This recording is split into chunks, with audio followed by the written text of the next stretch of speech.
Man, that sunset is gorgeous. Grill, patio, sunset. Hard to get better than that. Unless you're browsing Carvana's inventory while you soak it all in.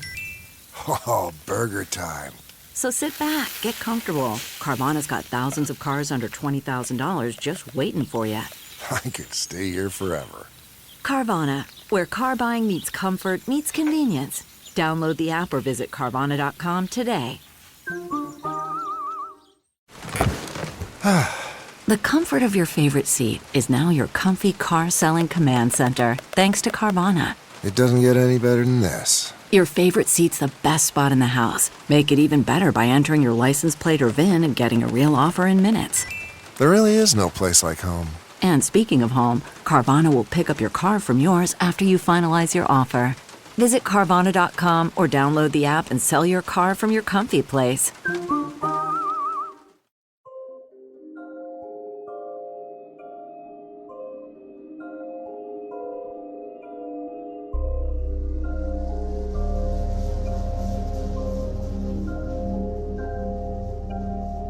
Minus 128.56 degrees Fahrenheit was the coldest day to be recorded in human history in Vostok, Antarctica. The icy continent can boast the lowest temperatures, driest valley, and highest winds on average of any location on Earth. Looking at these facts, it is hard to imagine at one time the world's fifth largest continent was not covered in ice. Far into the planet's past, scientists have found enough evidence to soundly support the idea that Antarctica was once located around the same modern-day latitudes of Australia and New Zealand. Some of this evidence is taken from studies done of the ancient fossil forests located in Antarctica.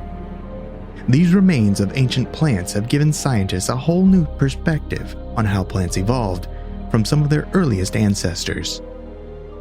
As more stunning discoveries flow from the frozen tundras every day, claims of crashed UFOs, abandoned Nazi bases, and lost civilizations still make the headlines. Some even claim that buried beneath the ancient ice are entrances to the hollow earth and even colonies of extraterrestrials who are in contact with some of the governments of Earth. This case file join the theorists as they go beyond the wall and take a look at the Antarctica Conspiracies.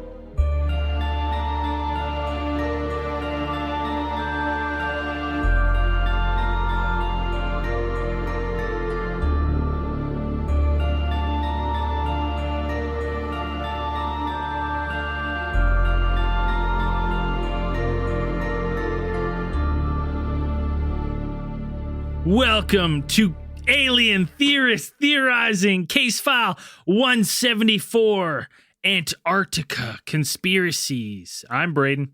I'm Zell. I'm Dan. And I'm Andrew. I legit almost forgot how to intro the show. You forgot the name of the show? Well, I thought you were getting ready to fucking introduce yourself finally as Mr. J Cheeks. I was waiting for it. Braden J. Cheeks. Yeah. BJ Cheeks. Fuck yeah. Just a matter of time. I hope The that one paperwork doesn't stick. is going through. We're getting it done. Legal The name J change. stands for juicy. I don't think you had to tell anybody that.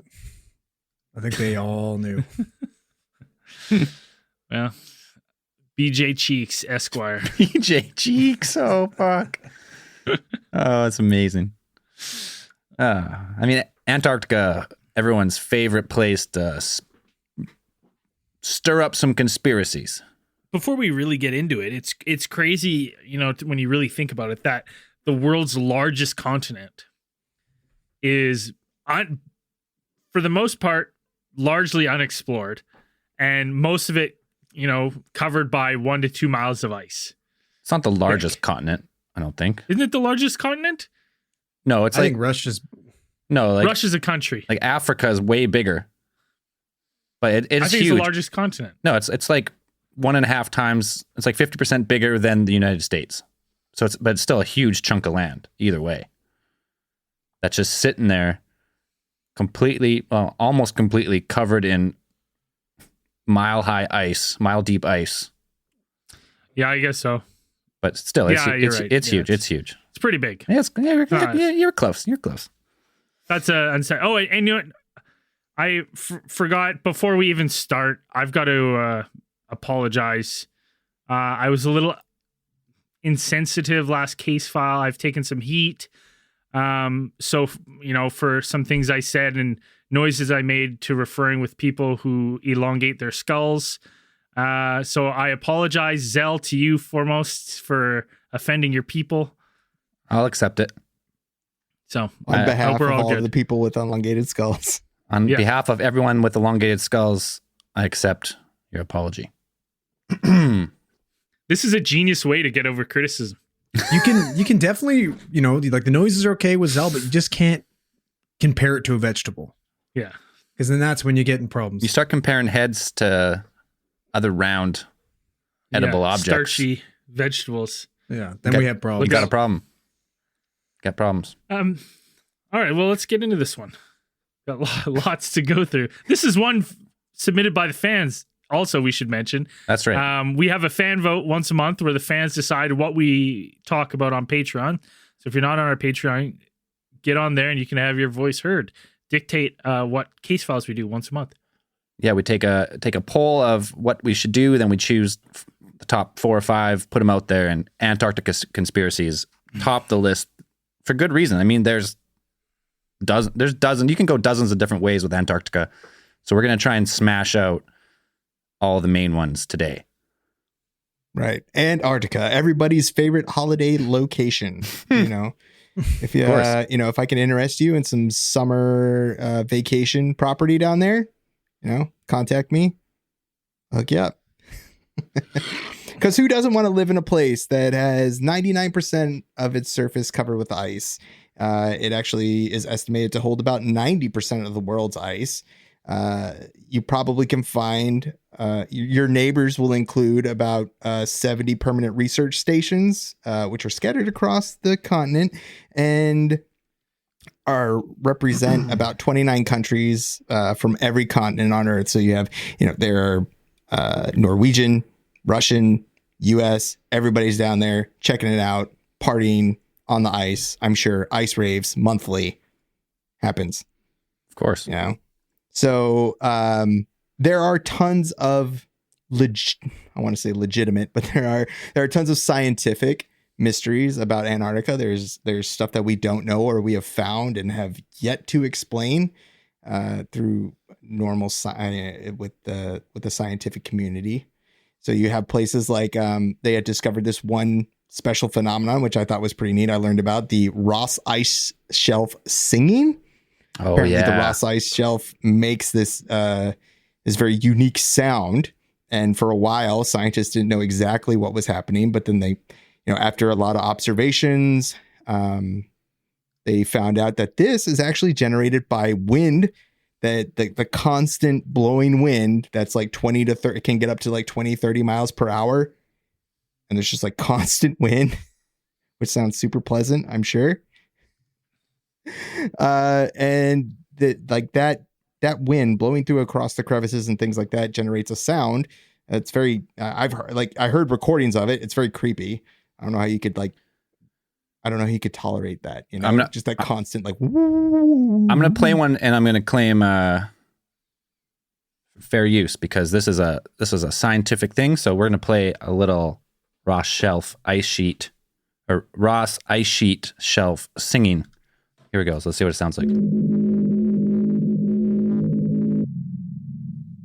Weird. Yeah, how fucking rad is that?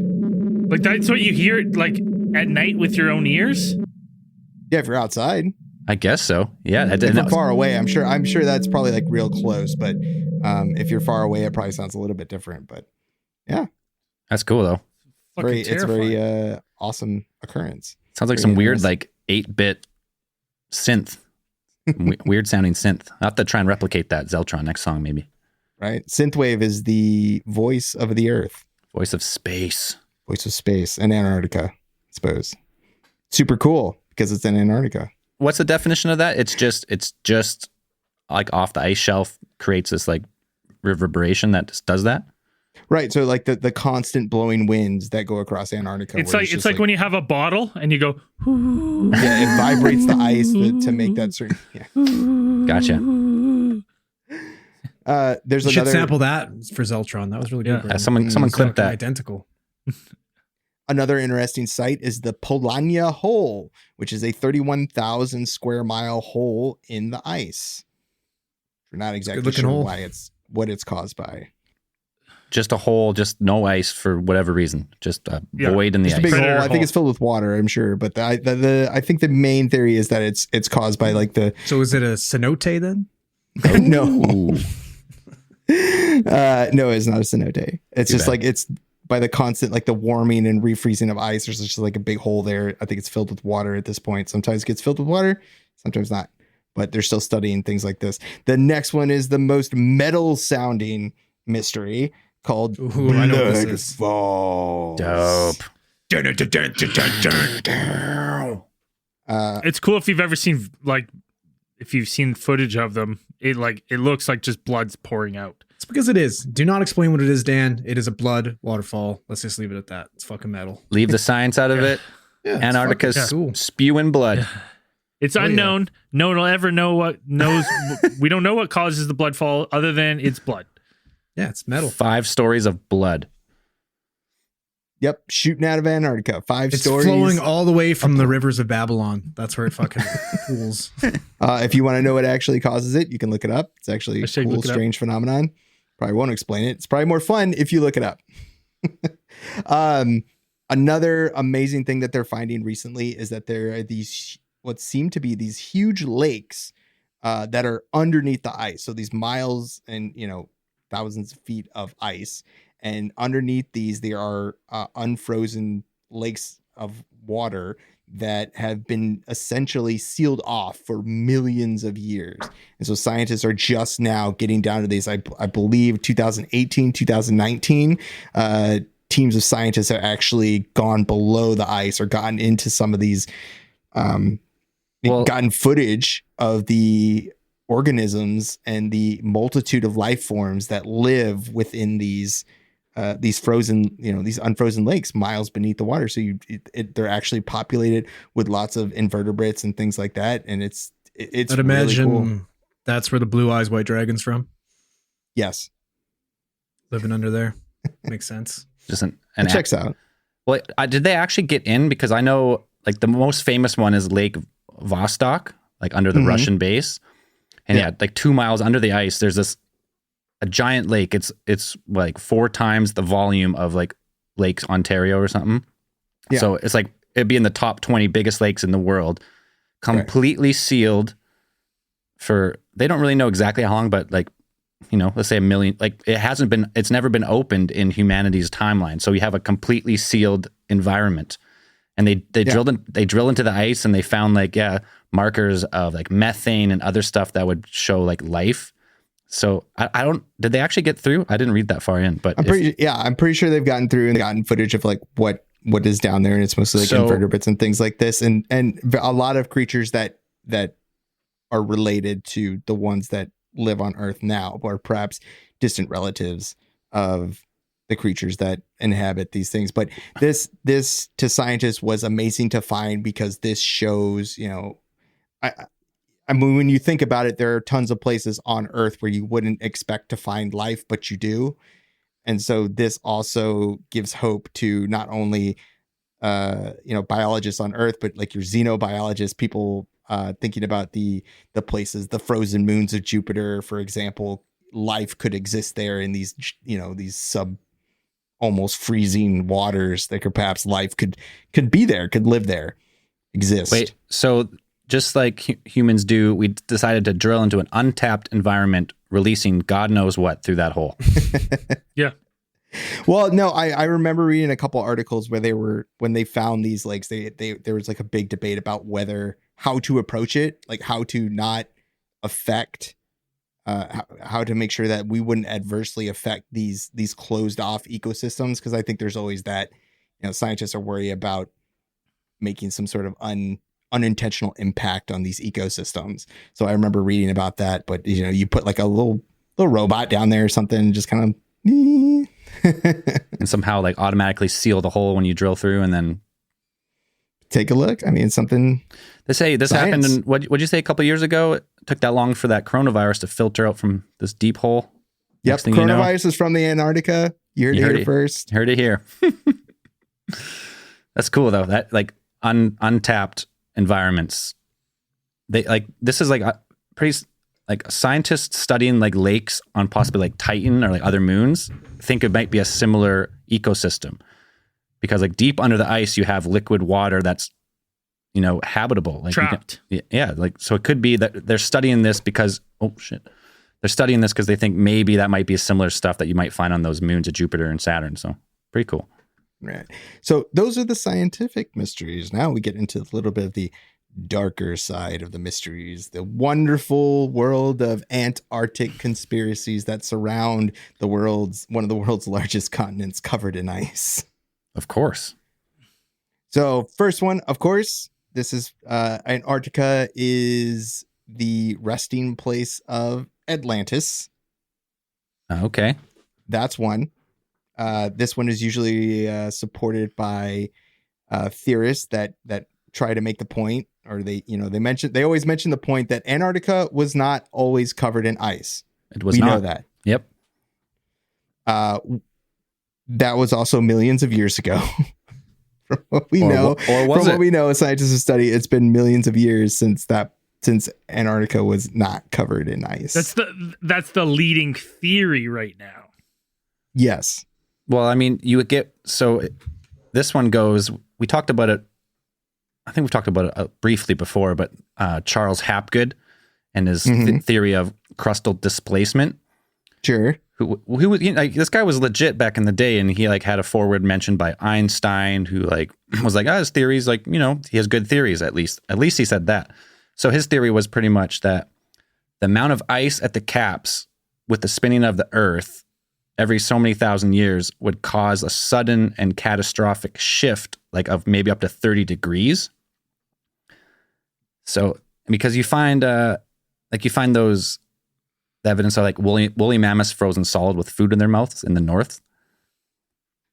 So I guess that theory is like some time ago, before like drifting, like continental drift was the accepted science. This was like a pretty well like studied thing, that maybe Atlantis was, you know, it was like a, you know, it was a temperate forest climate. Atlantis was here.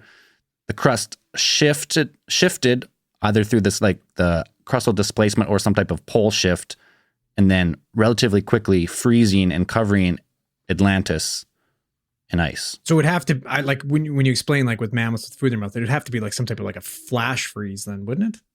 Yeah, think of day after tomorrow. Day after tomorrow. Yeah, think of that. Yeah, they actually, I'm pretty sure they probably used some Hapgood theories in that movie, but that's one of the theories, is that it just quickly shifted and moved an entire continent.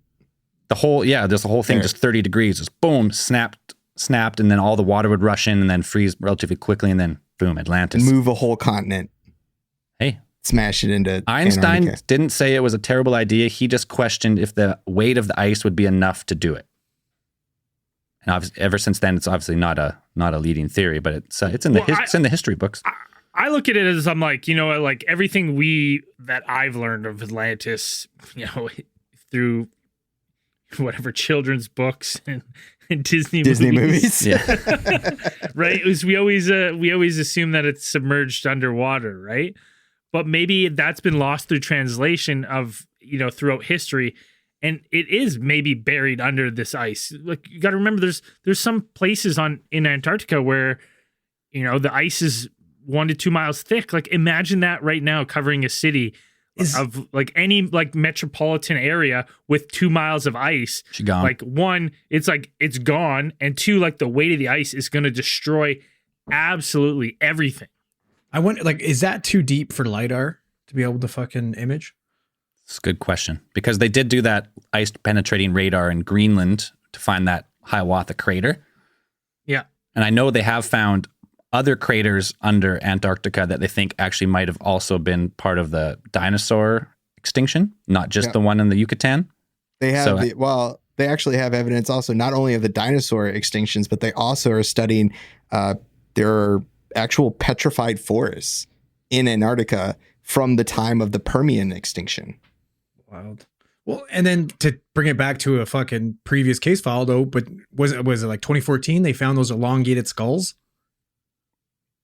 like the Nazca ones.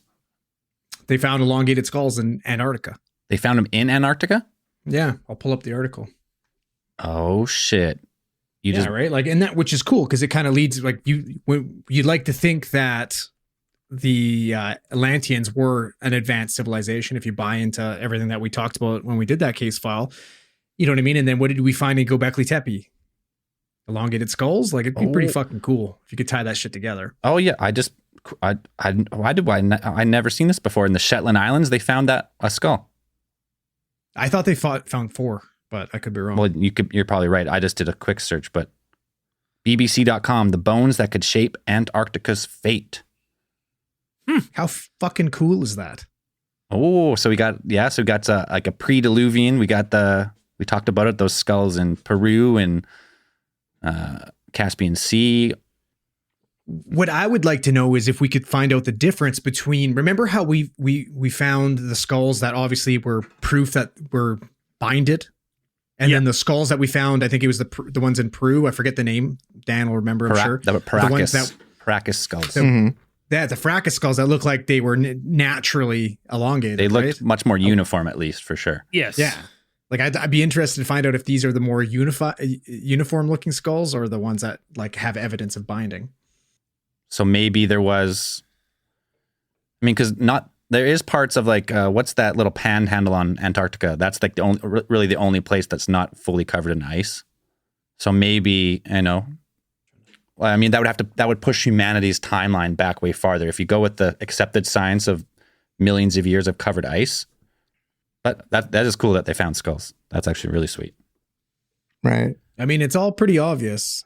We know the Phoenicians were the one that really were the first people that found the Americas, and they obviously went down to Antarctica and discovered that first too. They did left behind some cool elongated skulls. They did the full tour.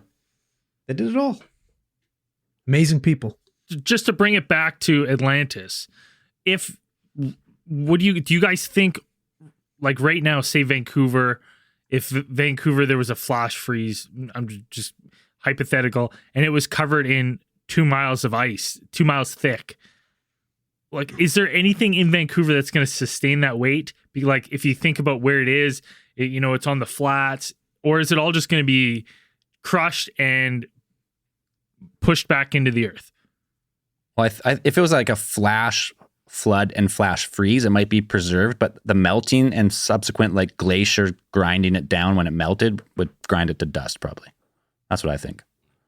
Because you can see the evidence of, like, glaciers grinding down giant mountains just here in Okanagan. I'm glad you said that, because when you said that with grinding it to dust of this giant glacier, maybe that's why Göbekli Tepe's backfilled. Oh, but was there evidence of glaciers in Turkey? No, but maybe they're just like, just in case, let's build it and we're going to cover it. And if there is an ice age before someone finds it, it's here. And that's all we can do. Oh, just like a preservation tactic? Yeah. Maybe. What else about, let's merge this with the next theory, because Atlantis, global spanning civilizations, pyramids on every continent.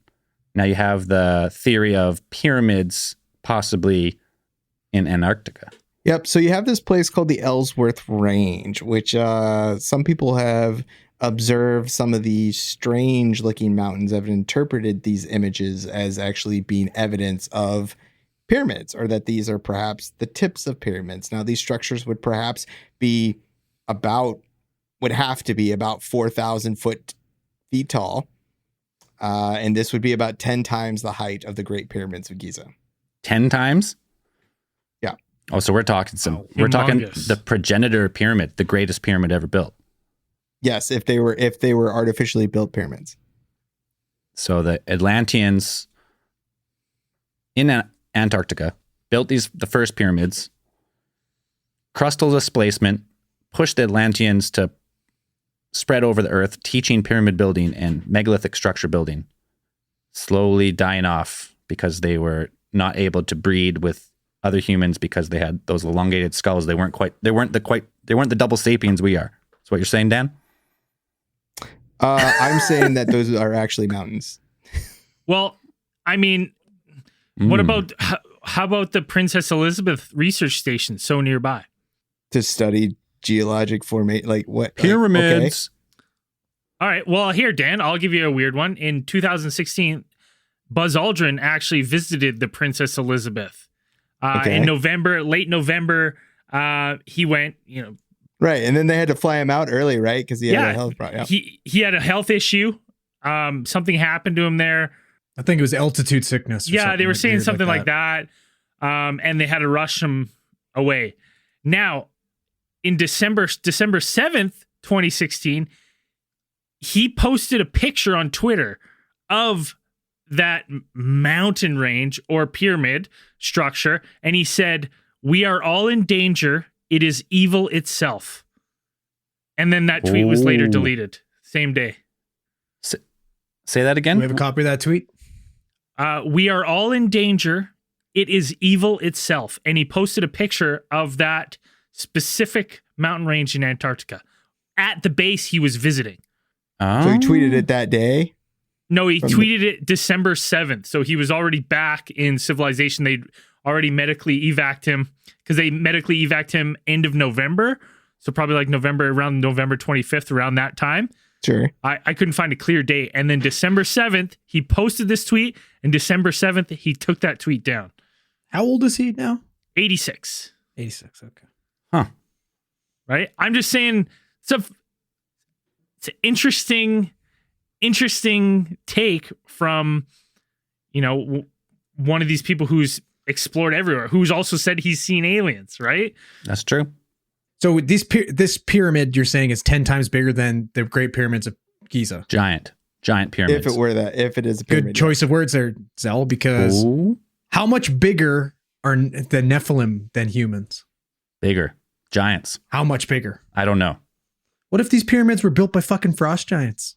Okay. Possibly. I mean, Okay. there is Okay. now there is like scientific evidence to say that these could just be mountains and like receding waters make them that way.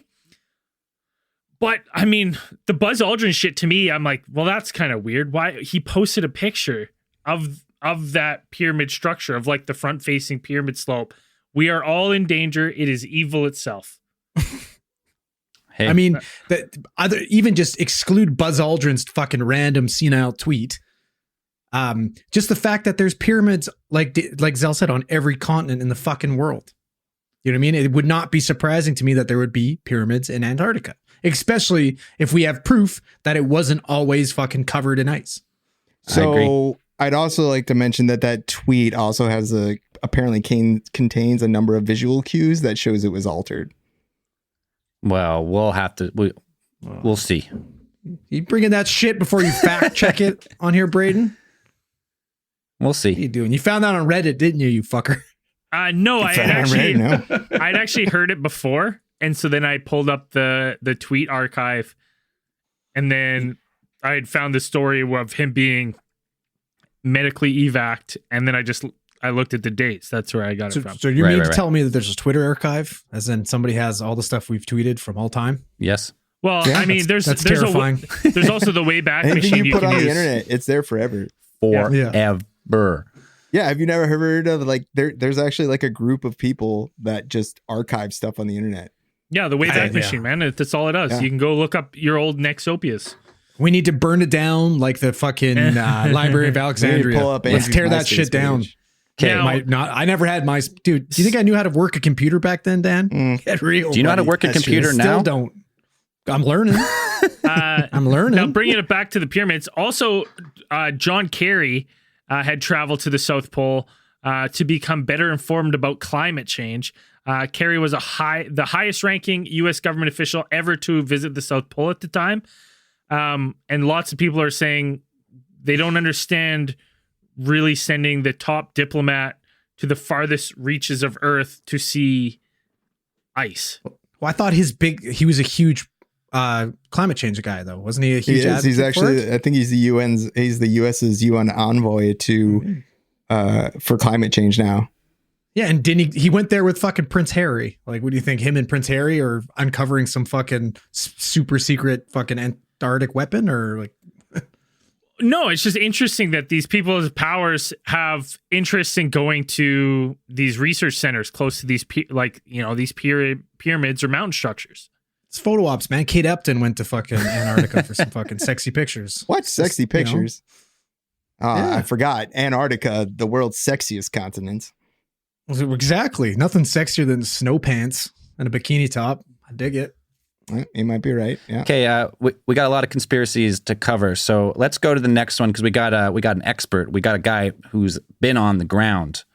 A lot of people claim that Antarctica is fake. Well, first off, it's fake. It's an ice wall. You can never go there. You can't fly over it. You can't do all this stuff because there's maybe a hollow Earth entrance, or it's the ice wall maintaining us from getting out to the infinite plane of the flat universe, or God knows what. But we got a guy who is going to tell us all about it. Let's bring on Jorgen. Are you there? Hey, what's happening, guys? You're just talking a little Antarctica conspiracies. So for people who don't know Jorgen, he was my roommate for a few years. He has been there. Well, he's told me he's been there. I can't be for certain, though he did take a picture with an ATT shirt at the South Pole. Photoshopped or not, I don't know. But that's true. No, froze my nipples off for that one. Take us through some of these conspiracies of can you fly over Antarctica? Of course you can, man. It's just like any other continent on the planet. Flown over it multiple times. Now, Jorgen, is there certain areas that contain no-fly zones in Antarctica that you're aware of? No. The only no-fly zone that they have is a small square of terrain, I guess, outside the South Pole Station. And that's a clean air sector. So they're doing scientific research, and they don't want you flying through so your exhaust fumes don't contaminate their data. But it's we're talking a couple 100 meters square kind of thing, nothing substantial. Oh, so it's not like a whole section where like it's horizon to horizon. It's just a small piece of. No, God, no. You go up to altitude, you can kind of see the whole zone. They got it flagged out on the ground there. But no, there's nowhere on the continent that's horizon to horizon that you cannot go. It's kind of all free reign down there. Now, is it true that, because a lot of people say, oh, Antarctica's fake or it's the ice wall or whatever, because commercial planes do not fly over it. Is that true? No, that's not true at all, man. Picture your globe, right? You take your standard globe, you connect a dot. So you're going from Hobart to Buenos Aires, right? Take a piece of string, put one end on Hobart in Tasmania, put the other end on Buenos Aires, and what's your straightest route? It's right over the top of Antarctica. Planes cost too much money to go the long way around. So you just fly right over the top, most direct route. Same thing as the North Pole. That's how you get to Europe from Vancouver. Well, yeah, I've always known like North Pole is very frequent, and they have some northern like airports that are maintained. But what if there was like some people say that like, what if there was like a airline like malfunction? You got to land somewhere. Is there any place in Antarctica that could land a commercial jet? Yeah, there's 3 spots that I know of. The Australians maintain a blue ice runway outside of Casey Station called Wilkins Airfield.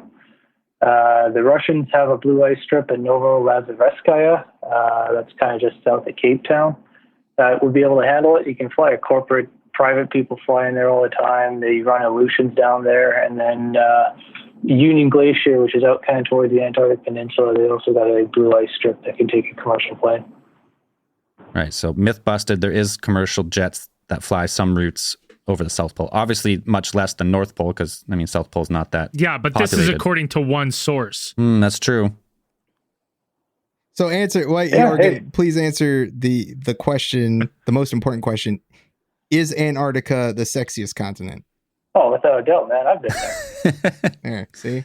It's a continent full of Russian dudes who just drink and hang out together and play video games, or what else happens down there? Yeah, it basically depends on what your version of sexy is, really. Now, what kind of aircraft were you flying down there exactly? So I was flying Twin Otters and Baslers. So a Basler is a converted DC-3, basically a DC-3 airframe with a turbine engine slapped on it. Right, and that was just like scientific analysis kind of stuff. Yeah, so we go down there for anywhere between 2 to 5.5 months, and you'd be supporting the various science programs they have going on. Because there's an Antarctic treaty, you're not allowed to do any exploration down there. So any of the activity on the continent is purely science, or there's a small segment of tourism going on. But we basically fly people, supplies around between camps, set up scientific outposts and that kind of thing. Now, during all the, you spent a lot of time down there, all the flights you've done, how big is the entrance to the hollow Earth? I've never seen it. And I've flown over almost the entire continent. Wow. What do you mean you've never seen it? It's huge. I've seen pictures. Definitively, I'm going to say that. You can hear a little something in his voice there. I don't know. Little stutter? This doesn't sound, He sounds a little unsure. Yeah. If he's allowed to even be talking. A little bit of fake laugh there, too. All right. Okay. It's not a thing. Not a thing. I don't know. I smell Illuminati shill who's trying to cover up the entrance to our next conspiracy. That is the entrance to the hollow Earth. Yeah, lose them. How much they pay? Get rid of them. Get rid of them. All right, Jorgen. Yeah, we'll talk to you later. Bye. Adios. I would bet you it's not even his real name. Yeah. I don't trust him. Even though we lived out it. Sounds fake. Sounds I've fake. never even met anyone named Jorgen. He lived with me for like 3 years, and I don't know. Did he? Did he really live with you? He always said he was going to Antarctica. I don't know. Can you trust this guy? Was he a CIA operative? Was this post-podcast? This was pre-podcast, actually. Interesting. Well, they knew. Well, they got some fucking mind reading control shit. Knew you were going to make the podcast. And they planted somebody in there. Well, hey, an interesting thing he said is that he did give some credence to a theory. One of the theories that I read about, it's not the Linda Moulton Howe one we want to finish with, but it is another flight one about this guy named Brian S., who he flew a CF-130 or something like that in Antarctica on research missions. And he talked about the time he emailed Linda Moulton Howe, and he was on the show. His name's Brian S. They had a medical emergency in near the South Pole Research Station, and while they were flying there, they were approaching this no-fly zone with the same thing that Jorgen said. It's off limits because there's some sort of, they want clean air. He said it's an air scrubbing station, and to be honest, Brian S. says he's like, we just didn't give a shit. We flew up and we just made a direct route because it was an emergency. And he says that upon flying over this no-fly zone, it wasn't like it's like a bird eye view of this like huge hole entrance, but there was a giant hole like angled. And they flew over, they saw it, and they went, what the hell is that? There was no research station to be seen, this scrubbing station that they saw it, and they landed, they picked up the person who needed medical attention, and they took off from the base. And when they took off... Was it Buzz Aldrin? No, no, this was back in the 80s, 87, I believe was the date. I'd have to hashtag look it up. But upon flying out, they were contacted by radio like control, and they were like, do not fly over that no-fly zone again. Fly around it. It doesn't matter if this person is in critical condition. We don't care. Fly around it. So they had to fly around it. And upon landing with this person who needed to be rushed to New Zealand, they were met by government officials who were basically like, you shouldn't have flown over. You know better. You didn't see anything. What'd you see? Right? You didn't see anything. And they were like, yep. And they left. And he just always remembered that like giant hole. He's like, well, what the hell? Like, why did we get met by people with suits telling us we didn't see anything? What was down there? So it was just a giant hole. That's all they saw? Just a giant, like a hole entrance, like at an angle though. So it's not like, it's like you look down and you could drop into this hole. But he said he could easily fly. He would have been easily able to fly his plane in there. And I don't know how big these planes are. So it's hard for me to think, but this is the one his cool account. thing. The one cool thing about I was reading about Antarctica too is that apparently it has 90% of the world's meteorites, like they land in fucking Antarctica. And how you say it lands on an angle, maybe it was a fucking crater from a meteorite or something like that. Possibly. Now he tells another story about a research station there with a bunch of scientists that are there. They drop off and they have a 48-hour communication rule where it's like if they don't contact and check in within 48 hours, they send a flight to go check in. So one research base they lost contact with. I don't think it's that uncommon, which is why it's 48 hours from what I read is there could be bad weather and interference with communication devices. So they send the same Brian S. They fly around the base, and normally when they fly around it, he says that people will come out because they think, oh, it's supplies. Oh, we haven't contacted, and they wave and no one comes out. So they do kind of a bigger perimeter. They don't see anyone. So they land the plane, they search the base. There's no signs of anyone at all, anywhere. So they fly back and they're like, we don't know where the hell these people are. If they've all either something's happened to everyone there, or they've all left the station. We don't know what's going on. And a couple days later, they get a call for basically an emergency pickup. So this Brian S is now tasked to fly back, and they fly over the same base, and everything's packed. All these scientists have all their stuff out. They land. These scientists don't say a word to anyone. The pilot and crew load the gear, and these scientists just sit in the back and don't talk to anyone. Like Brian S says he went and talked, and he was like, hey, we were here a couple days ago looking for you guys. What happened? Where were you? And they refuse to talk. They don't talk. They just sit there. And he says they all look like they were in shock. And when they land at the base, he said when they loaded them, all the scientists were really quick. They wanted on the plane right away.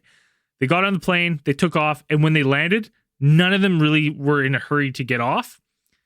And still had nothing to say. And then when they unloaded the equipment, other scientists came out and said all this stuff needs to be quarantined immediately. And they quarantined all their gear. And then government officials in suits and stuff were there again and ushered all these scientists off the plane and away. And this pilot was like, what the fuck is going on? Or Zell called it. It's they found coronavirus. That's what it was. All the scientists. That's what they did. They had to quarantine it, all that shit.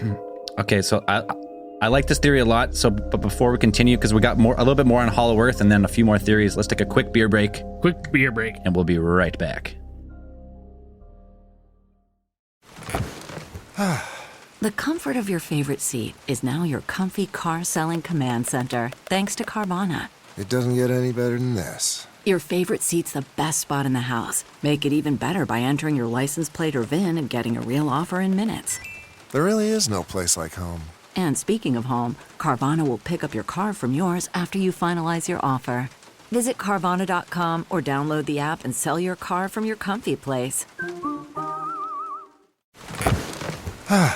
The comfort of your favorite seat is now your comfy car selling command center, thanks to Carvana. It doesn't get any better than this. Your favorite seat's the best spot in the house. Make it even better by entering your license plate or VIN and getting a real offer in minutes. There really is no place like home. And speaking of home, Carvana will pick up your car from yours after you finalize your offer. Visit Carvana.com or download the app and sell your car from your comfy place. What's up, everybody? Just a quick announcement. Cosmic Channels Season 2 starts this Sunday, January 31st at 6:30 p.m. Pacific Time. Call in any topic, open lines. Let's hear them. The number is 1-833-703-0424. We want to hear all your wildest stories. Cryptids, ghosts, demons, UFOs, abductions, Bigfoot, whatever you have, we want to hear it. If you head over to our Instagram or Facebook page, we've set up the calendar with what weeks we're recording what. Episode 2, Sunday, February 7th, Ghosts and the Paranormal. February 14th, call in and give your thoughts on Elisa Lam. Sunday, February 21st, UFOs and aliens. Let's hear them. And Sunday, February 28th, another open lines, any topic. Call in, share your stories. We want to hear from everybody. The number again, 1-833-703-0424, Sundays for the next 20 weeks at 6:30 p.m. Pacific time. If you want to watch the show live, you can head over to Cosmic Channel's Twitch page or YouTube page and catch it there. Thanks, everybody. Back to Antarctica. So Andrew had figured out a fun theory about were you talking about some of the photos they had taken or UFO crashes in Antarctica? Put me on the fucking spot here, Daniel. I just had like a random fucking side note to jab into alien crash land. Nothing like about photos or anything like that. Well, no, that's another conspiracy of Antarctica is that if you scour the internet, people have gone through Google Earth and looked through all like the ice and like pretty much every inch of the ice. UFO like researchers are looking for stuff, and there's been a few where it seems like looks like there's like a crashed craft that had streaked through the ice and rested and has been covered over in ice and snow, but you can still see what looks like a trail and an object obviously under the ice. You can't tell what it is. It's all white. But so the theory is that, I mean, this ties in with pretty much all the theories we're talking about, is that Antarctica is a UFO hotspot, whether it be Hollow Earth, which we talked about way back on Operation High Jump, Operation High Jump, and we did an episode on Hollow Earth with Admiral Byrd, Forrestal, and all that. So Antarctica as like a UFO hotspot, being Hollow Earth, being alien bases under the ice, which we're going to get to at the end of this case file because that is the best part. So the possibility of maybe some of these, for whatever reason, have crashed into the ice and are resting there is another conspiracy that UFO hunters look for. So what do we think about that? I just said, what do we think about it? What do you think of some of these? I thought Andrew had Andrew said he had something to say. I was waiting for Andrew to jump in with his jab. I think that's boys, relax. He's got it. I'm not really leaning towards I kind of just went a little went off when I was reading this. My mind kind of started spinning a bit because I was thinking, instead of potentially like a crash landing, what happens if it was like a person, it was purposeful. They landed in Antarctica on purpose, because when I was doing my studying, I found out, have you guys heard of the Dry Valley in Antarctica? Dry Valley. I've heard about it. Yeah. So it's one of the driest places on Earth, like desert climate, hasn't been any rain there in fucking thousands of years type thing. And apparently it has the most similar living conditions to Mars. And they did training there for their Mars Viking mission. Okay. Right? So what happens if before Mars went to shit, they're like, we need to find a planet that we can live on. And this is the closest planet, like this part of this planet is the closest to our climate. And that's why they chose to go to Antarctica. And they're living beneath the ice. So one thing, is that Mars from today? Most similar to Mars conditions on Mars today, or conditions onto what some theorists think Mars was millions of years ago? I would imagine what Mars is today, because they're, you know what I mean? When was the Viking mission? Wasn't that long ago? Was Viking the first one? Was that 70s? I think it was Mars. Either way, but like Mars has been its current climate for how long? Millions of years? They don't really know, right? Years. If at one point it was covered with water, there's some evidence to show that, then perhaps that was millions of years ago. Before it's lost its atmosphere and shit. Yeah. Sure. Yeah. So maybe it wasn't when Mars went to shit, but maybe they were just looking for a planet that they can inhabit. You know what I mean? And this was the closest thing to what they had, and they could potentially be living in fucking bases underneath the ice, or they could have died off. Who knows, right? Maybe it was an unsuccessful mission. Maybe it was just a probe. Yeah. Crashed. I don't know, but I just found that interesting that it's like the most similar that we know of to Mars. Well, and there's a pyramid structure on Mars too, right? Like that doesn't, when you talk about that kind of thing, that doesn't, like, I don't pass over that like, okay, well, if there's a pyramid structure on Mars, maybe that's from natural erosion, maybe not. But if we're looking, if there's structures there's structures here, right? Maybe there is some sort of tie-in where a people there in this like inhospitable zone have traveled to Antarctica, and like that's the base. I mean, we get so many interesting things coming out of there, from like Nazi interests to like Admiral Byrd, running into resistance in Antarctica, that says that like maybe there is something there, right? Maybe there is something there in those holes. It's just the one thing that seems weird is that they would allow us to have all these research bases and work so closely with them. I don't mind that theory at all. You're a ET species on Mars, whatever, or for whatever reason, maybe it's just like exploratory. You're just checking out the rest of the solar system, similar to what we are doing now, or you're trying to get off Mars because of an impending cataclysm or whatever it is. Krypton shit, Yeah, man. That's the Kalel. Send his ass to fucking Antarctica. Yeah, and then you find Antarctica. But Wait, Mars where was the isn't, Fortress of blowing Solitude? up. Like, Dan, it's not in a. They haven't hollowed it out and then completely destroyed it. Where was the Fortress of Solitude? In Antarctica, because that is the There most you go. isolated place. It's fucking. Because Don't give me this solitude shit. because it is the most isolated. So the only place. reason to leave a planet is because it's blowing up? That's apparently Martian Manhunter lived on Mars, Well, and they were and fine. he came to Earth. There's still like hundreds of thousands of them. Well, the white Martians live there too. So let's keep going though, because there's a couple more we got to get to. One more that people are going to be asking about. Like you guys got to talk about it. We got to talk about the oldest map that may show Antarctica possibly free of ice, perhaps the Piri-Reis map. So everybody usually asks about this one because it pops up multiple times across a number of programs, usually TV programs. It gets mentioned in books a lot. The Piri-Reis map, which was discovered in 1929 in Istanbul, Turkey, by a German theologian, Gustav Diesmann. And while he was actually cataloging the contents of Istanbul's Topkapi Palace's library. Now, this map, when he looked into this map and actually realized what he had, he determined that this map perhaps identified a lot of the usual land masses, but also there was another one that they kind of perhaps thought was Antarctica.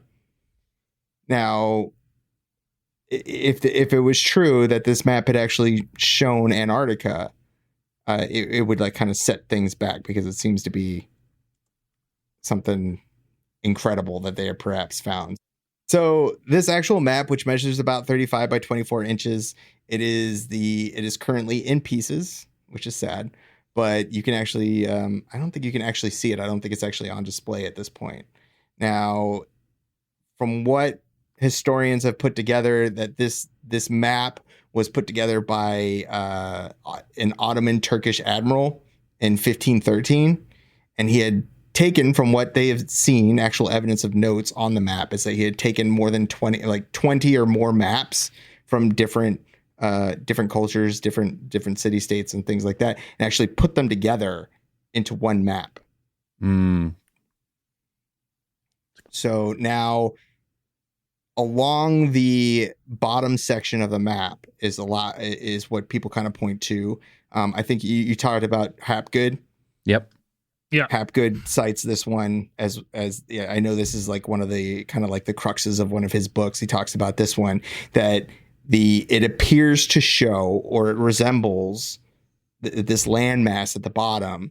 It shows it looks very similar to the coast of Antarctica, or specifically Queen Maud Land. Yeah, correct. Now, the map actually shows that this continent there are a few discrepancies with this map, to today's, cartographers and maps and things like that. But they have this continent is actually connected to South America, or what would be South America at that point. So so there are some theorists that kind of put this, that perhaps this this map shows Antarctica Free of ice. free of ice. You know, because it seems to resemble that Queen Maud land, you know, free of ice and this thing. So a lot of people say that this map shows that Antarctica, or they got this map, like perhaps one of the maps that he used was a very ancient map, and he had never the gain from some Boom. pre-Diluvian Here it is. culture. Go ahead, Braden, first. I got a theory after. I was going to say, well, my theory might be very similar to yours, but I was thinking, like, you know what, if you look at the amount of ice on Antarctica, if, say, you know, 12 to 14,000 years ago, there was some sort of cataclysm that melted off a lot of this ice and caused massive ocean rises on both poles, from like melting ice caps from both poles. Could this account for like what history and like religion tells us is to be the Great Flood? Like a meltwater pulse, like we talked about. Yeah, exactly, right? And then freeing up a lot of that coastline that we see in the Piri Reis map. Perhaps. I mean, when we think about like those meltwater pulses, they're fast in geological time, but they're not like a rapid. Didn't overnight. It didn't like in 30 days didn't like flood the whole world, as far as we know so far. But my theory was, so this Piri Reis map found in Turkey, or put together like in Turkey. Ooh, Turkey. Göbekli Tepe. Know what that means? Turkey. There you go. If we did have an advanced civilization prior to, like, prehistory civilization, and all these theories were correct, and it was free of ice, and these, you know, this civilization was global spanning in some fashion, and they sailed all the seas and they mapped out the coastlines, and then, you know, whoever, like, that map kind of was passed down but forgotten. And then when it was finally put back together, like, where did all this information come from? Like, I'm putting it all back together because it's like, you know, compiled of all these different versions of maps. And then you have, you know, this is like a small snippet of the history left by the civilization, perhaps. Yep. There are a few weird things about that map. That one isn't also the weirdest one. Like, they have the Virgin Islands in two places. A lot of historians kind of put this off, like they kind of write off this landmass that's at the bottom, because it was kind of, I don't think a lot of people really consider that map makers back in the day took a lot of liberty with their maps. Like they would kind of put stuff in whatever, they would kind of make the maps their own. There was like their own style of maps. But one thing that was actually common during the period when this map was made was that a lot of map makers would put what was known as, like, they would put a landmass known as Terra Cognita Australis. Right. And they would put this in the map somewhere. And it had kind of been theorized by actually Ptolemy, like the Greek figure Ptolemy, that there was this landmass that was supposed to exist to kind of offset the large land masses in the northern hemisphere, that there had to be some other landmass somewhere in the world. So we'd always put this one. So this one, a lot of historians and cartographers, when they look at this map, they're like, there's a lot of stuff that's weird and it's missing because the whole thing that Antarctica, or what is supposed to be Antarctica, is connected to South America, like the Drake Passage is missing. So it's definitely missing some pieces to it, and there's some stuff that's a little bit weird. It is, but at the same time, if you go with like our modern timeline, like, we hadn't mapped the full world at this time. And this doesn't just show Antarctica. It shows like the west coast of, you know, South America, and up, and like you see like Mexico, and then it kind of starts to fall off when you get to North America, like up like, you know, where California and north would be. But it shows like all of Africa. It shows like all the stuff that they say maybe they didn't know about yet, or maybe they didn't. It's too accurate, some people say. So they're saying it's maybe from, you know, prehistory is what people say. Yeah. So it is cool though. That, I mean, we go with like, oh yeah, it wasn't until Cook finally sailed, you know, around Antarctica and Australia and found all this stuff, like only in like, what was that?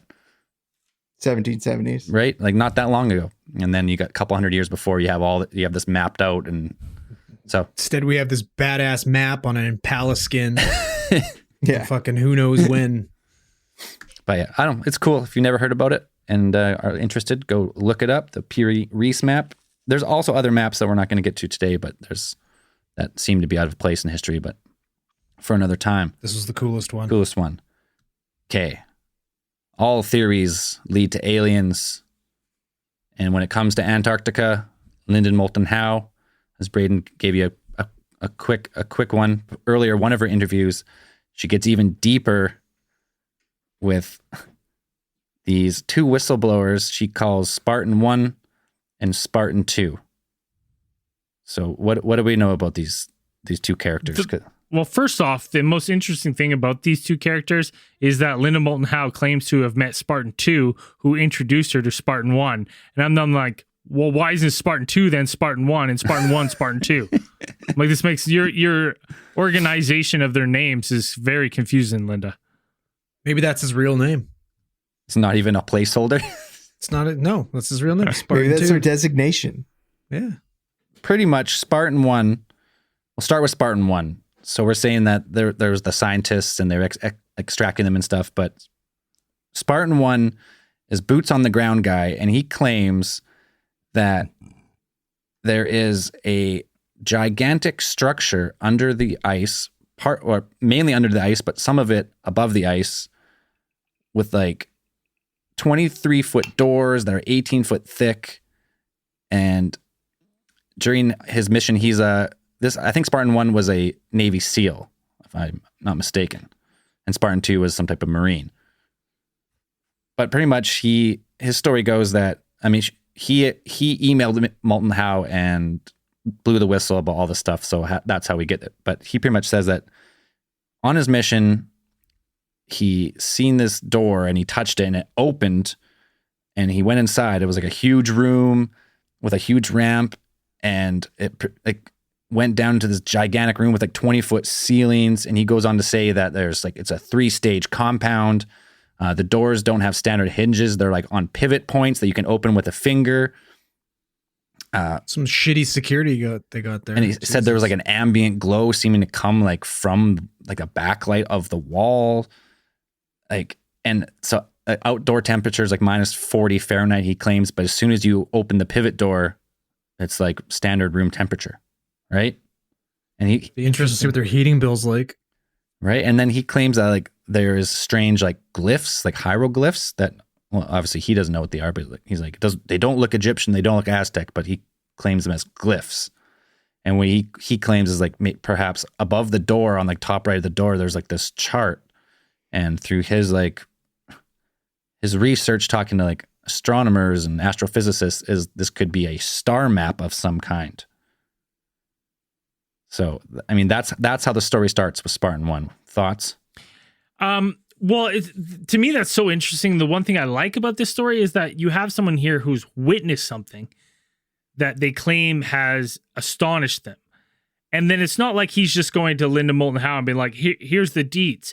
He's also going to experts and being like, this is what I've seen. Explain this to me. Like, I need to learn more because what I've seen has changed my whole perspective. So what do you think? And he's going to, experts and, astronomers and everyone and showing them what he can remember to get other people's takes on it, to try to understand what he saw, to make some sort of rational understanding. Because he's obviously like blown away by this stuff. That's my initial thoughts. And we're getting into some straight Alien vs. Predator type stuff here. It's fucking cool, right? Ancient base under the ice. He claims that it's like actually like a 62-acre facility that proceeds like deep, deep, deep under the ice. Well, and there's like volcanic activity and stuff. So it's not like, Andrew, with your quip about the heating bill, it's not, out of the question to be, maybe there's some geothermal vents and stuff. What's 68 degrees Fahrenheit in normal temperature? It's probably like 19 degrees. Normal temperature. Rest of the world temperature. It's probably 19 degrees Celsius. I want to know 68 degrees. It's my guess. Fahrenheit to Celsius. I can't remember Let's how see, you do the you're right. conversion. 20. 20. That's like not a bad It's too temperature hot. for no. It's too Well, hot. That's they say normal like temperature. for NHL ice, 16 to 18 degrees Celsius is like good for outdoor games, Okay. I mean, that's right? that's you got like all the ammonia cooling systems and stuff under the ice, but yeah, I mean, 20 degrees is perfect room temperature. I mean, that's a nice, comfortable room all year round. It's Too hot for Andrew. You want ice cold? Too hot. 18.5. All right. The interview goes farther with Spartan 1. He goes on to claim that for the last like 20, 25 years, there's been these submarine expeditions that have accessed this underground or under ice sub base that seems to be perfectly suited for submarines. And it's like 2 miles below the ice. And I guess the submarines docked there. And I don't understand this part because I don't know how subs work, but he goes on to claim like, yeah, you don't have to decompress when you come out. It must be alien tech. But I was like, isn't the sub pressurized already? Dan, do you know anything about subs? It should be. Right. So I never worked on subs, but I mean, Yeah, but you've put a lot of hours in barotrauma. Yeah, I did. This is true. So I mean, yeah, I was like, I don't know. You'd have to decompress. I mean, no, it is pressurized against what the like the outside. I sort of like what the outside pressure is. Well, hold you don't on. want Is to it get crushed? Is it one of those things where it's like you don't have to decompress because, like, you know, if you go to if you're doing a dive, Zell, and you go to an underwater cave that has an opening where you can actually, you're like still under the water, but there's like you're like in an underwater cave pocket. Like you could take your mask off and shit. Yeah, right?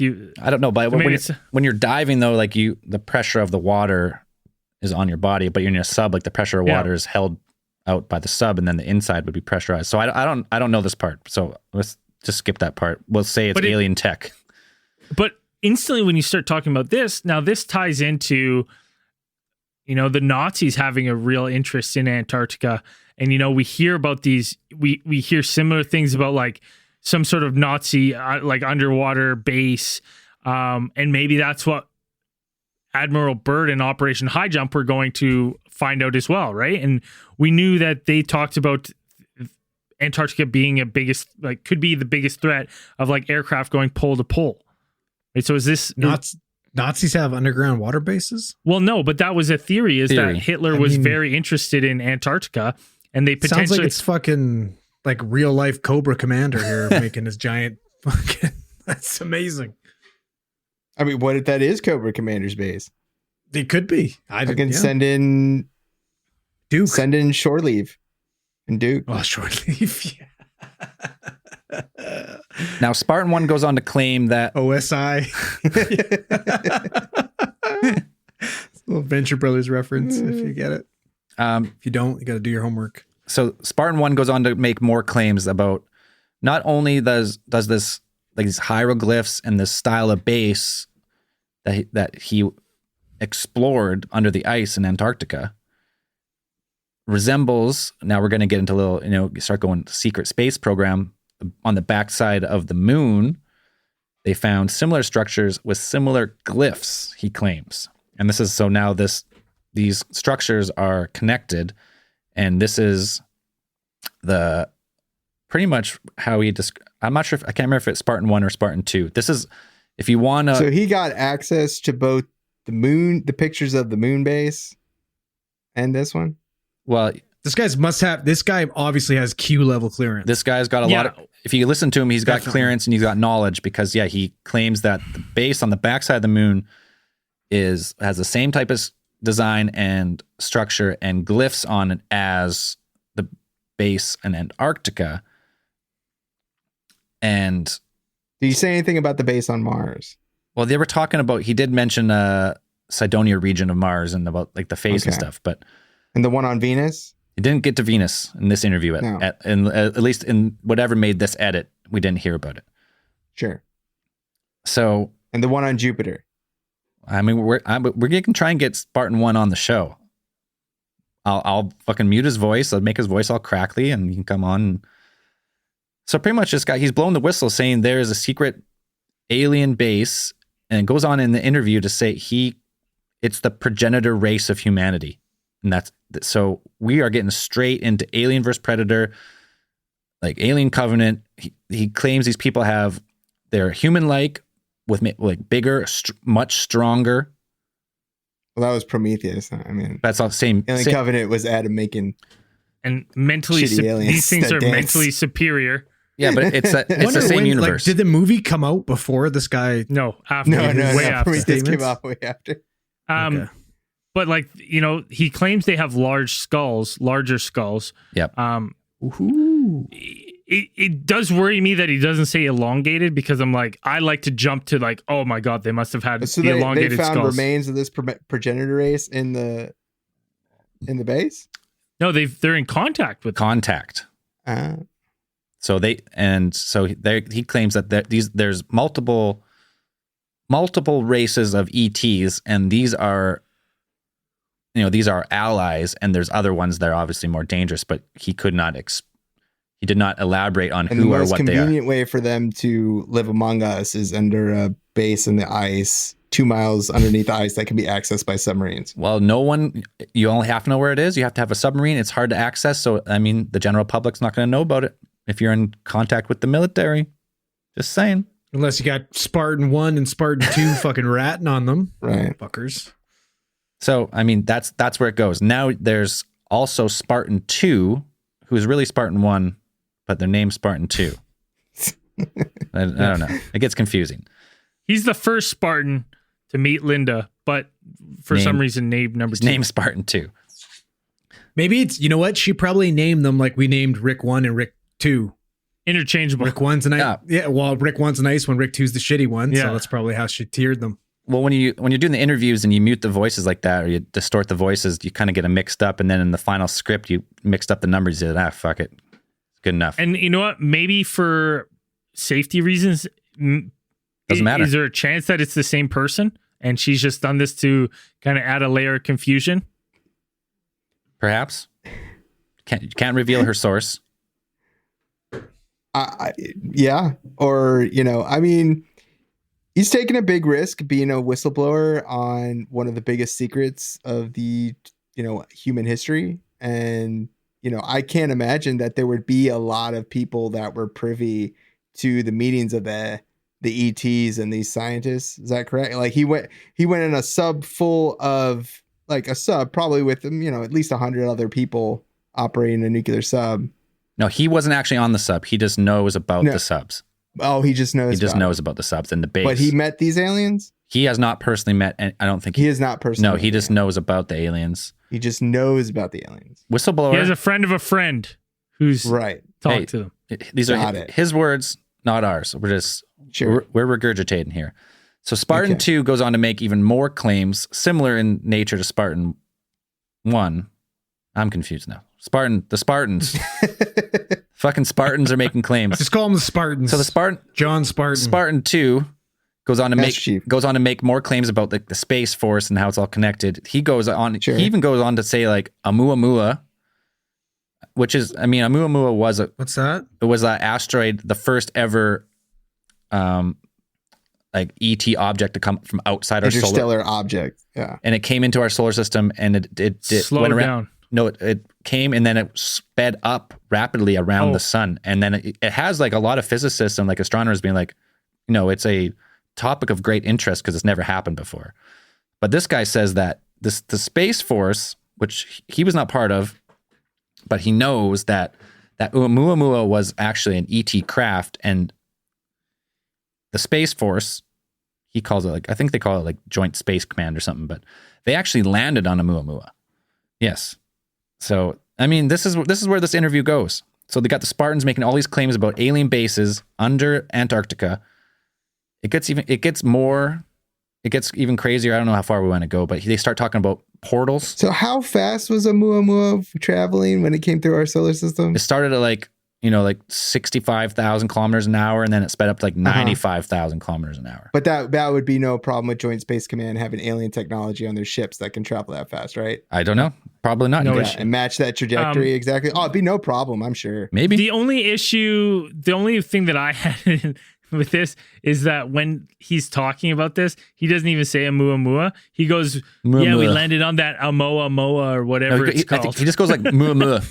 Whatever. Amama, whatever it's called. And then Paul's like, I don't know what you're talking about. And then he goes, he explains it. She goes, Oumuamua. And he goes, yeah, that's it. That's like a little interesting. Spartan 2 goes on to say there's actually stargates on like in this Antarctic base, but not. We knew that already. Yeah. It connects to the one in Iran, right? Well, possibly, but there's also one. There's some there's in.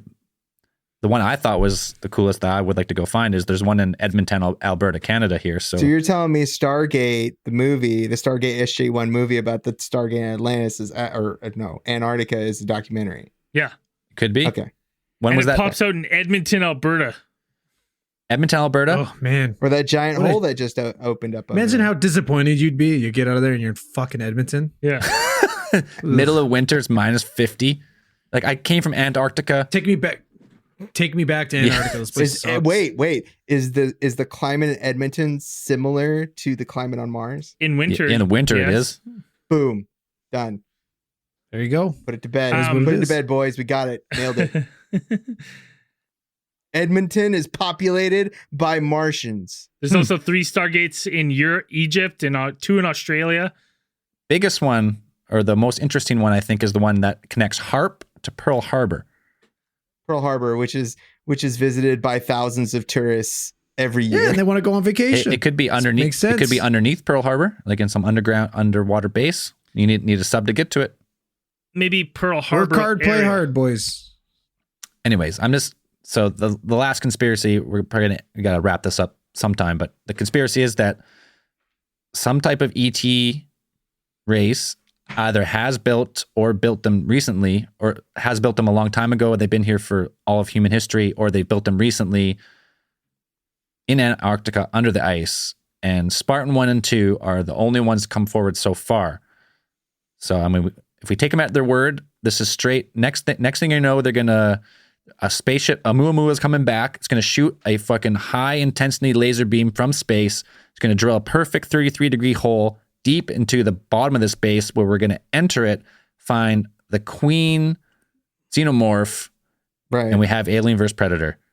Check. That movie sucks, but it'll be better this time. It sucks, but it's still fun to watch. It's real. Lance Henriksen. Anyway, so that cashing that paycheck. The last conspiracy is aliens in Antarctica underground base. What about the Nazis? Well, can't forget about the Nazis made the xenomorphs. That makes sense to me. I mean, the Nazis, we talked about Operation High Jump and Hollow Earth on previous case files. We don't go too far into it. The Nazis found the xenomorphs underneath the ice. I feel like that was Hitler's best troll job he had. He's like, fuck, we're losing. What can we do to fuck these guys over? Let's pretend like we have a base in Antarctica and send them there because it fucking sucks there. Make them use all their resources. Just one coldest place on all of the world. Let them go there, yeah. Now, like my final thoughts with Antarctica is there's a lot of mysteries, and we didn't even touch on some of them. Like we talked about back in 2018, like the perfectly rectangular iceberg. Oh, the ice, the ice sheet. Yeah, it looks like a football field. It looks like it was cut perfectly, and scientists say, "Oh, that can naturally happen." But we know that nature doesn't always, and very rarely works in straight lines. Like there's a lot of weird things that happen there, and when you just look at it when you just look at Antarctica as like Antarctica by itself, I think you can explain some of these mysteries away. But when you start to look into like Operation High Jump, the Nazi interests, pyramids all over the world, Buzz Aldrin saying, there's some evil there, like all this weird stuff Buzz starts to tie to altered tweet. Yeah. What about Rusty Shackelford? He fucking sailed all the way through that place. He was fine. Who the fuck's Rusty Shackelford?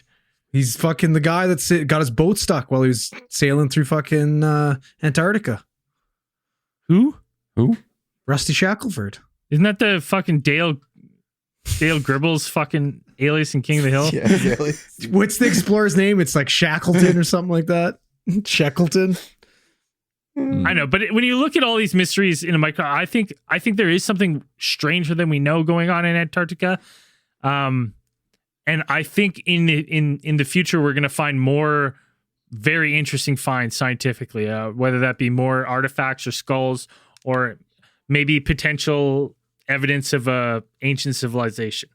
Yeah, I mean, I would agree with you that the mysteries of Antarctica, I mean, are covered in ice at the moment, and until it's not like we're spending, the same amount that we do on military defense on exploring Antarctica and the oceans and stuff. So, I mean, the mysteries there are they're not all found. Like they're going to keep coming, and we didn't even talk about the South Atlantic anomaly, which actually Spartan 1 goes to say is part of this base and the stargates and stuff. But I wouldn't be surprised if ice starts receding and we start finding more fossils, or like they crack open one of these lakes and they find something that doesn't, there's just, it's too unexplored.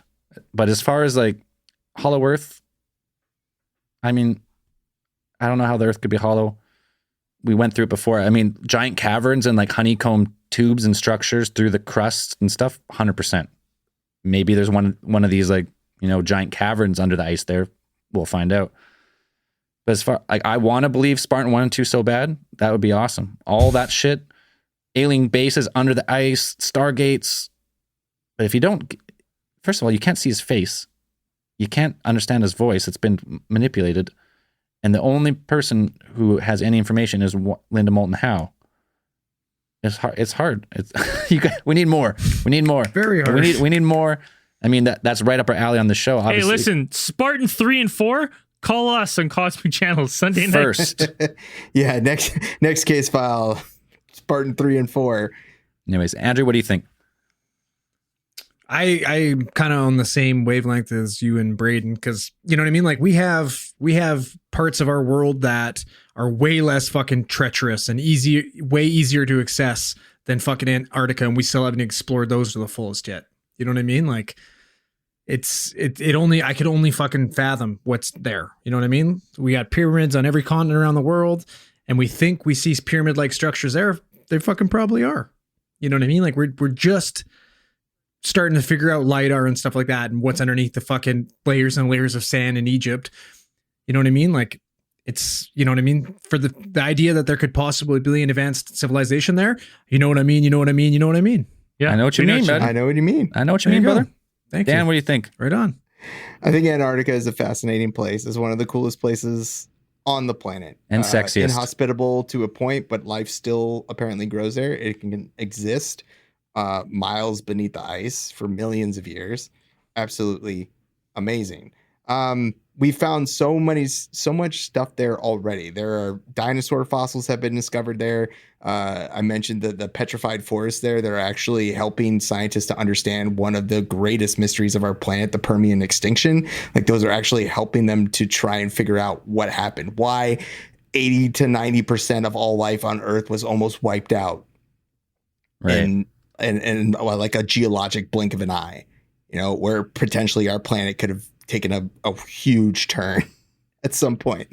We found all these things in Antarctica. So there's tons of interesting stuff that has been found, and I'm sure there's tons of interesting stuff that will be found in the future. Boom. Antarctica.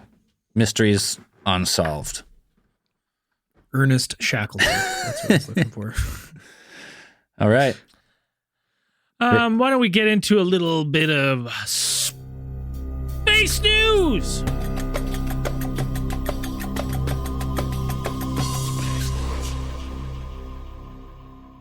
What we got today? This first one's part of a new segment called Craig's Cheeks of the Week. And scientists have described a dinosaur's butthole. And surprise, surprise, it's just like mine. Exquisite. Exquisite. Bleached? Yeah. I don't know, man. I've seen the damage that thing's done. It's like fucking melted through fucking concrete. I was there at that fucking SkyTrain station. That was corona. That was ground zero for coronavirus, though. Yeah, I don't think that would ever be the same after that. No, it's rebounded. Basically, they found a fossil and they've identified the Do you know how to pronounce it, Dan? What's it called? Where it's like Cloaca. It's a cloaca. It's basically a utility hole. Well, if you believe for that, everything. I was commenting Multi-purpose about hole. this earlier, that the article that they put this in, like I first saw it pop up on livescience.com, which is a great website. When this one popped up, the day it was posted, it had the title "Dinosaur's Butthole Found," which is great. Then underneath that little line was like it was an all-purpose glory hole. Yeah. Never seen that in a scientific article. I thought that was pretty hilarious. But the interesting thing is that the next day, people started posting that article again, like in our Discord server. And I read the line again, and they had changed it. They had changed it from all-purpose glory hole to like all-purpose utility hole. Better before. But the article's great. It's written by like a legit paleontologist, but I think they use every euphemism. A regular for Ross butt. Geller. Yeah, they use every euphemism for butthole in that thing, derriere, booty, whatever. They just use everything in there, and it's a great article. Check it out. Now into more space fitting news. spacey news. SpaceX launched the most spacecraft ever deployed on a single mission. On Sunday, what was the date? January 24th, I guess. SpaceX Falcon 23rd. 9 rocket carrying 133 commercial and government spacecraft, as well as 10 SpaceX satellites, making it the most spacecraft ever deployed on a single mission. Good thing it was successful. Yeah. A lot of dollars riding on that rocket. Yeah. Woo. God damn. SpaceX, it just seems like every month we're just blowing the history books on what can be done with these kind of rockets and space innovation. So it's exciting to see.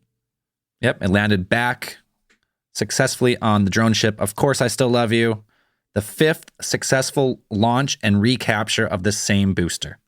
Crazy. Woo! Just like 10 years ago, unheard of, reusing boosters. Now it's just common. Now it's become commonplace. Yeah, cool. SpaceX killing it. That's all I got. All right. Randomatron? Fire up the Randomatron. Loading it in.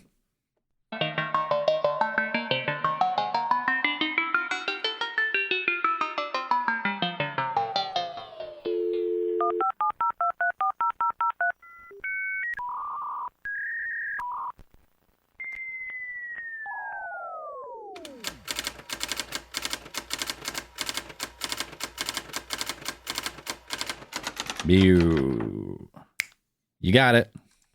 Woo! This is from A.A. Ron. He has 2 short stories. This happened on this is recent. This happened on January 7th, 2021. So not that long ago. My 4-year-old son, I'm just going to call him W, and I were racing from the bathroom to his bed. When we got to his bed, we both landed on it, half on the ground and half on the bed. And then the dog jumped up on us, jumped up on it between us. I then said, "It's a tie." We then heard the word, "Hey." It was soft and higher pitched voice, like that of a young female child, but a little scratchy, almost as if it was a recording you would find in a toy or stuffed animal. My son turned to me and asked, "Who said that?" I told him I didn't know, and he went through all his toys and books by his bed to see if any of them made noise. We have yet to find what made the noise. As a side note, he has told me in the past that he has ghost friends, but also that they're not real, which makes the whole thing even weirder.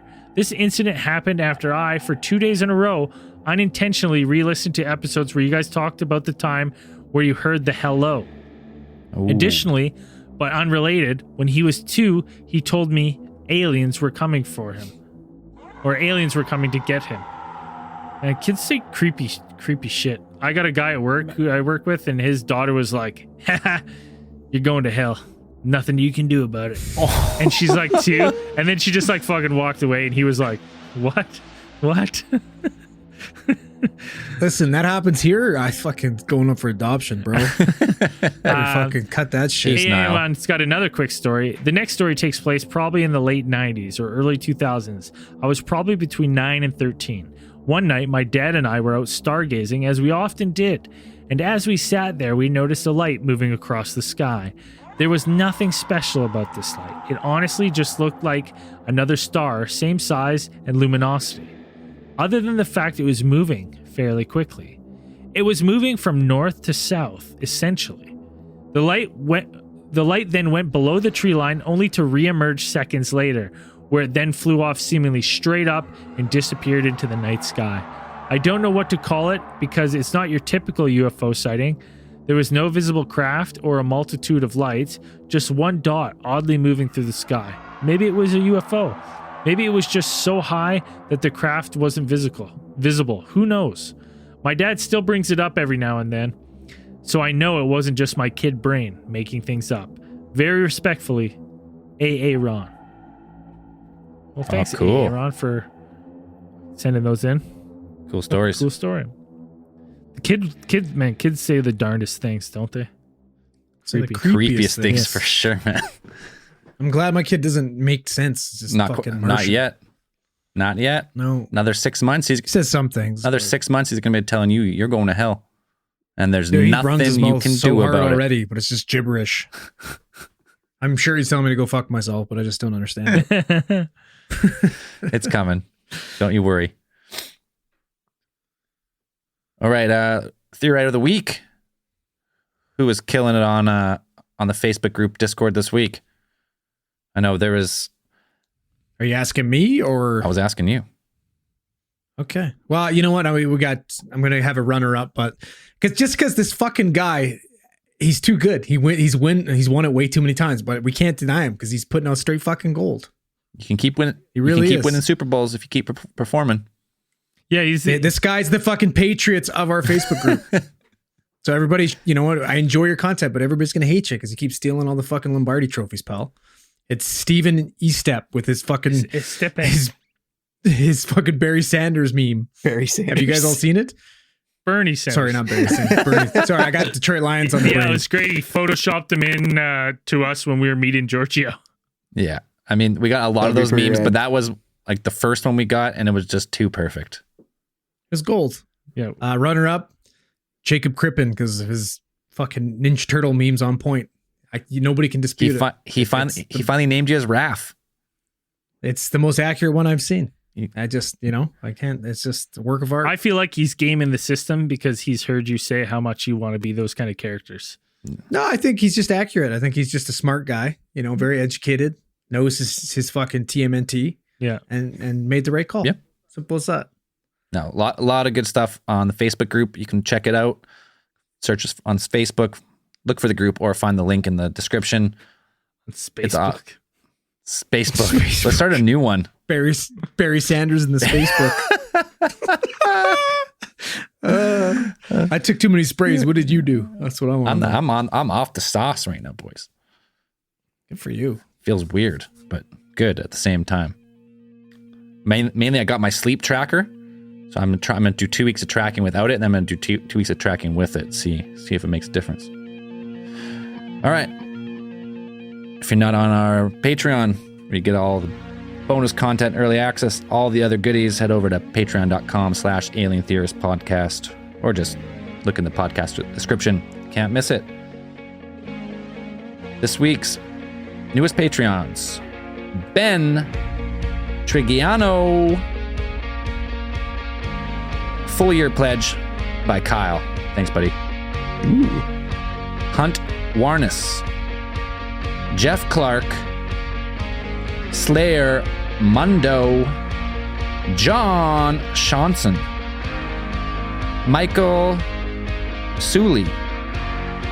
Antel Ullman. Obi. Not Obi-Wan Kenobi. Damn. Too bad. David Williams. Stephen Cross, Chase, Lilland, Lucero, and our good friend, fucking Sam Squanch. And as we always say, At the end of this case file, these case files, keep those eyes on the skies. See you in after hours.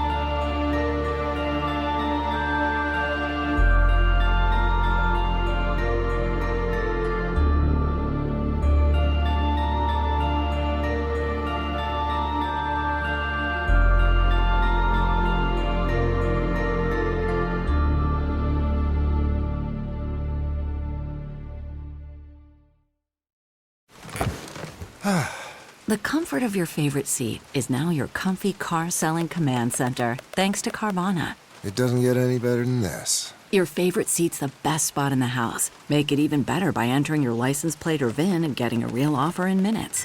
There really is no place like home. And speaking of home, Carvana will pick up your car from yours after you finalize your offer. Visit Carvana.com or download the app and sell your car from your comfy place. That's not just the sound of that first sip of Morning Joe. It's the sound of someone shopping for a car on Carvana from the comfort of home. That's a good blend. It's time to take it easy, like answering some easy questions to get pre-qualified for a car in minutes. Talk about starting the morning right. Just like customizing your terms so your car fits your budget. Visit Carvana.com or download the app to experience car shopping the way it should be. Convenient, comfortable.